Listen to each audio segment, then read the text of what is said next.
اعوذ باللہ من الشیطان الرجیم بسم اللہ الرحمن الرحیم۔ یقیناً اللہ کے نزدیک زمین پر چلنے والی مخلوق میں سب سے بدتر وہ لوگ ہیں جنہوں نے حق کو ماننے سے انکار کر دیا، پھر کسی طرح وہ اسے قبول کرنے پر تیار نہیں ہیں،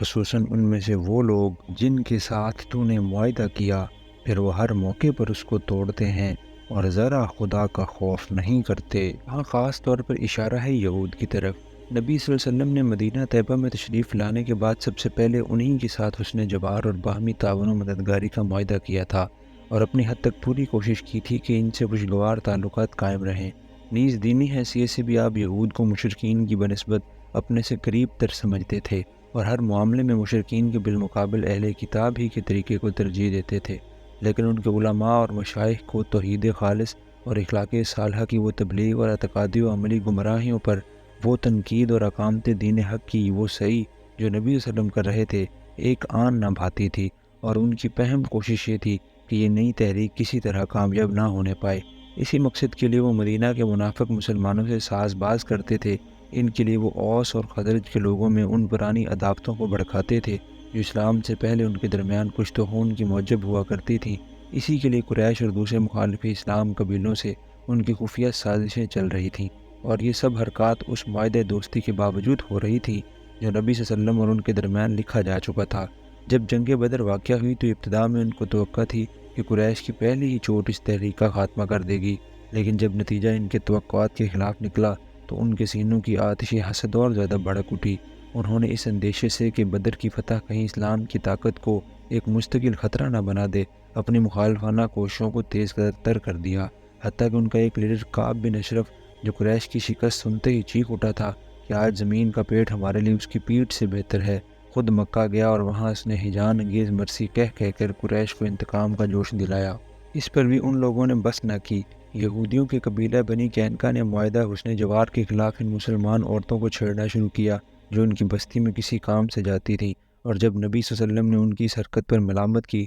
تو انہوں نے جواب میں دھمکی دے دی کہ ہم لڑنے مرنے والے لوگ ہیں اور لڑنا جانتے ہیں، ہمارے مقابلے میں آؤ گے تب تمہیں پتہ چلے گا کہ مرد کیسے ہوتے ہیں۔ بس اگر یہ لوگ تمہیں لڑائی میں مل جائیں تو ان کی ایسی خبر لو کہ ان کے بعد جو دوسرے لوگ ایسی روش اختیار کرنے والے ہوں ان کے حواس باختہ ہو جائیں۔ کسی قوم سے ہمارا معاہدہ ہو اور پھر وہ اپنی معاہدانہ ذمہ داریوں کو پس پشت ڈال کر ہمارے خلاف کسی جنگ میں حصہ لے تو ہم بھی معاہدے کی اخلاقی ذمہ داریوں سے سبکدوش ہو جائیں گے اور ہمیں حق ہوگا کہ اس سے جنگ کریں۔ نہیں اگر کسی قوم سے ہماری لڑائی ہو رہی ہو اور ہم دیکھیں کہ دشمن کے ساتھ ایک ایسی قوم کے افراد بھی شریک جنگ ہیں جس سے ہمارا معاہدہ ہے، تو ہم ان کو قتل کرنے اور ان سے دشمن کا سام معاملہ کرنے میں ہرگز کوئی تعامل نہ کریں گے، کیونکہ انہوں نے اپنی انفرادی حیثیت میں اپنی قوم کے معاہدے کی خلاف ورزی کر کے اپنے آپ کو اس کا مستحق نہیں رہنے دیا ہے کہ ان کی جان و مال کے معاملے میں اس معاہدے کا احترام ملحوظ رکھا جائے جو ہمارے اور ان کی قوم کے درمیان ہے۔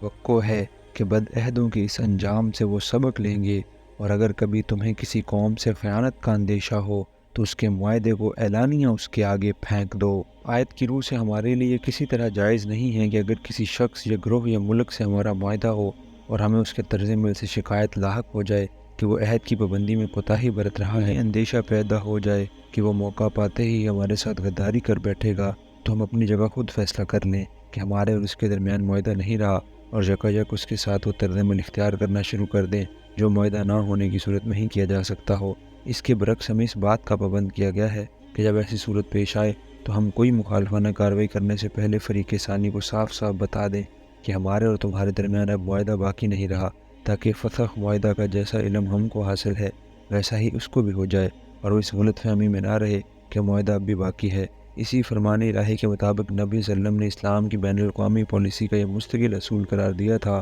کہ جس کا کسی قوم سے معاہدہ ہو اسے چاہیے کہ معاہدے کی مدت ختم ہونے سے پہلے عہد کا بند نہ کھولے، یا نہیں تو ان کا عہد برابری کو ملحوظ رکھتے ہوئے ان کی طرف پھینک دے۔ پھر اسی قاعدے کو آپ نے اور زیادہ پھیلا کر تمام معاملات میں عام اصول یہ قائم کیا تھا کہ تجھ سے خیانت کرے تو اس سے خیانت نہ کر۔ یہ اصول صرف واضحوں میں بیان کرنے اور کتابوں کی زینت بننے کے لیے نہ تھا، بلکہ عملی زندگی میں بھی اس کی پابندی کی جاتی تھی۔ چنانچہ ایک مرتبہ جب حضرت امیر معاویہ نے اپنے عہد بادشاہی میں سرحد روم پر فوجوں کا اجتماع اس غرض سے کرنا شروع کیا کہ معاہدے کی مدت ختم ہوتے ہی یکایک رومی علاقے پر حملہ کر دیا جائے، تو ان کی اس کارروائی پر عمر بن انبسہ صحابی نے سخت احتجاج کیا اور نبی صلی اللہ علیہ وسلم کی یہی حدیث سنا کر کہا کہ معاہدے کی مدت کے اندر یہ معاہدانہ طرز عمل اختیار کرنا غداری ہے۔ آخر کار امیر معاویہ کو اس اصول کے آگے سر جھکانا پڑا اور سرحد پر اجتماع فوج روک دیا گیا۔ کے اوپر یہ بھی جان لینا ضروری ہے کہ اسلامی قانون صرف ایک صورت میں بلا اطلاع حملہ کرنے کو جائز رکھتا ہے، اور وہ صورت یہ ہے کہ فریق ثانی اعلان معاہدے کو توڑ چکا ہو اور اس نے صریح طور پر ہمارے خلاف معاہدانہ کارروائی کی ہو۔ ایسی صورت میں یہ ضروری نہیں رہتا کہ ہم اسے آیت مذکورہ بالا کے مطابق فسخ معاہدے کا نوٹس دیں، بلکہ ہمیں اس کے خلاف بلا اطلاع جنگی کارروائی کرنے کا حق حاصل ہو جاتا ہے۔ فقہائے اسلام نے اس استثنائی حکم نبی صلی اللہ علیہ وسلم کی اس فعل سے نکالا ہے کہ قریش نے جب بنی قضادہ کے معاملے میں صلح حدیبیہ کو اعلانیہ توڑ دیا تو آپ نے پھر انہیں فسخ معاہدے کا نوٹس دینے کی کوئی ضرورت نہ سمجھی، بلکہ بلا اطلاع مکے پر چڑھائی کر دی۔ لیکن اگر کسی موقع پر ہم اس قاعدے استثناء سے فائدہ اٹھانا چاہیں تو لازم ہے کہ وہ تمام حالات ہمارے پیش نظر رہیں جن میں نبی صلی اللہ علیہ وسلم نے یہ کارروائی کی تھی، تاکہ پیروی ہو تو آپ کے پورے طرز عمل کی ہو، نہ کہ کسی ایک مفید مطلب جز کی۔ یقیناً اللہ خائنوں کو پسند نہیں کرتا۔ منکرین حق اس غلط فہمی میں نہ رہیں کہ وہ بازی لے گئے، یقیناً وہ ہم کو ہرا نہیں سکتے، اور تم لوگ جہاں تک تمہارا بس چلے زیادہ سے زیادہ طاقت اور تیار بندے رہنے والے گھوڑے ان کے مقابلے کے لیے مہیا رکھو کہ اس کے ذریعے سے اللہ کے اور اپنے دشمنوں کو اور ان دوسرے اعداء کو خوف زدہ کر دو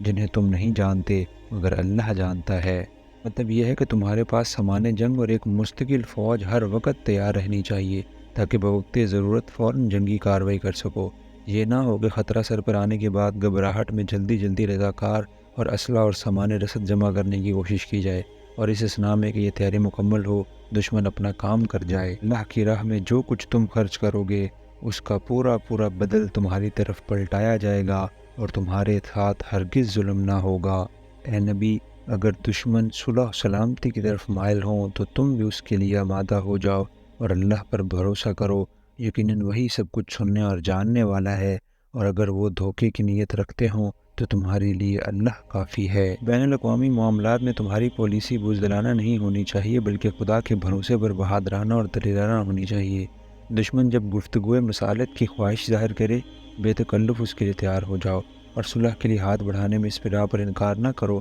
کہ وہ نیک نیتی کے ساتھ صلح نہیں کرنا چاہتا بلکہ غداری کا ارادہ رکھتا ہے۔ کسی کی نیت بہرحال یقینی طور پر معلوم نہیں ہو سکتی۔ اگر وہ واقعی صلح ہی کی نیت رکھتا ہو تو تم قوم خواہ اس کی نیت پر شبہ کر کے خون ریزی کو طویل کیوں دو، اور اگر وہ غدر کی نیت رکھتا ہو تو تمہیں خدا کے بھروسے پر بہادر ہونا چاہیے۔ صلح کے لیے بڑھنے والے ہاتھ کے جواب میں ہاتھ بڑھاؤ تاکہ تمہاری اخلاقی برتری ثابت ہو، اور لڑائی کے لیے اٹھنے والے ہاتھ کو اپنی قوت بازو سے توڑ کر پھینک دو تاکہ کبھی کوئی غدار قوم تمہیں نرم چارہ سمجھنے کی جرت نہ کرے۔ وہی تو ہے جس نے اپنی مدد سے اور مومنوں کے ذریعے سے تمہاری تائید کی، اور مومنوں کے دل ایک دوسرے کے ساتھ جوڑ دیے۔ تم روئے زمین کی ساری دولت بھی خرچ کر ڈالتے تو ان لوگوں کے دل نہ جوڑ سکتے تھے، مگر وہ اللہ ہے جس نے ان لوگوں کے دل جوڑے۔ رہے اس بھائی چارے اور الفت و محبت کی طرف جو اللہ تعالیٰ نے اہل ایمان اور اہل عرب کے درمیان پیدا کر کے ان کو ایک مضبوط جتھا بنا دیا تھا، حالانکہ اس جتھے کے افراد ان مختلف قبیلوں سے نکلے ہوئے تھے جن کے درمیان صدیوں سے دشمنیاں چلیاں آ رہی تھیں۔ خصوصیت کے ساتھ اللہ کا یہ فضل اوس و خزرج کے معاملے میں تو سب سے زیادہ نمایاں تھا۔ یہ دونوں قبیلے 2 ہی سال پہلے تک ایک دوسرے کے خون کے پیاسے تھے، اور مشہور جنگ بواس کو کچھ زیادہ دن نہیں گزرے تھے جس میں اوس نے خزرج کو اور خزرج نے اوس کو گویا صفحہ ہستی سے مٹا دینے کا تہیہ کر لیا تھا۔ ایسی شدید عداوتوں کو 2-3 سال کے اندر گہری دوستی و برادری میں تبدیل کر دینا، اور ان متنافر اجزاء کو جوڑ کر ایسی ایک بنیاد مرصوص بنا دینا جیسے کہ نبی صلی اللہ علیہ وسلم کے زمانے میں اسلامی جماعت تھی، یقیناً انسان کی طاقت سے بالا تر تھا۔ دنیاوی اسباب کی مدد سے یہ عظیم الشان کارنامہ انجام نہیں پا سکتا تھا۔ بس اللہ تعالیٰ فرماتا ہے کہ جب ہماری تائید و نصرت نے یہ کچھ کر دکھایا ہے تو آئندہ بھی تمہاری نظر دنیاوی اسباب پر نہیں بلکہ خدا کی تائید پر ہونی چاہیے کہ جو کچھ کام بنے گا اسی سے بنے گا، یقیناً وہ بڑا زبردست اور دانا ہے۔ اے نبی، تمہارے لیے اور تمہارے پیرو اہل ایمان کے لیے تو بس اللہ ہی کافی ہے۔ صدق اللہ العظیم۔